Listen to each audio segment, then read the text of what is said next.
Nagtataka si Princess bakit ang kanyang inainahan na si Divina ay bigla siyang sinundo sa loob ng school dahil hindi pa nga tapos ang kanyang klase. Bukod pa roon, bigla na lamang itong nagiya na magbakasyon silang dalawa sapagkat muntik umano siyang mamatay dahil siya ay nadulas. Nang mapansin nga ni Princess na tela may mga dugo pa ang kanyang damit at puno siya ng nag-alibay siya.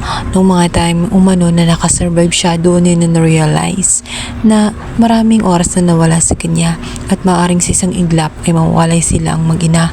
Kaya naman sasamantalahin nila ang pagkakataon at magbabanding umano sila, pupunta sila sa lugar kung saan pribado. Nais umano ni Divina na sila ay magbanding upang punan ang mga nawawalang panahon na hindi sila magkasama.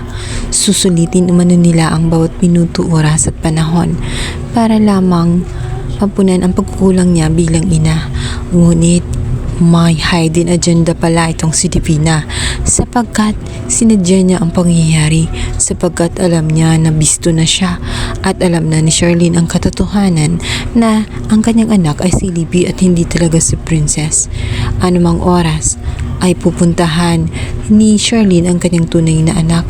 Kaya naman hindi niya hahayaan na malantad ang totoo at mas gugustuhin pa niya na mabubuhay pa rin sa kasinungalingan itong si Princess. Samantala, matapos ngang malaman ni Charlene ang katotohanan mula kay Leilani, ay labis ang kanyang hinanakit kay Leilani kung bakit sa maraming pagkakataon na may chance siya na sabihin sa kanya ang totoo, bakit hinayaan niyan tumagal pa ito at marami pang nadamay dahil lamang sa pagtago niya sa katotohanan. Ipinaliwanag naman ni Leilani na ilang beses siyang nagtangka na sabihin ang katotohanan, ngunit sadyang matinik na itong si Divina dahil hinaharangan niya ang kanyang daan.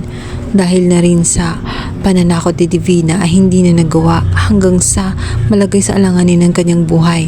Akala niya ay katapusan niya, mabuti na lamang at hindi pa sinuha ng may kapal at binigyan pa siya ng chance, kaya sa pagkakataong yun nilantad na niya ang lahat. Dahil laroon din itong si Raymond sa bakasyon kung saan kasama nga si Princess at may planong masama siya sa kanilang anak. Makakatulong kaya si Raymond? Mailigtas kaya niya ang kanyang totoong anak na si Princess bago pa man mapahamak ito ng gusto sa mga kamay ni Divina? Sana nga ganun ang nangyayari. Please subscribe my YouTube channel. Thank you.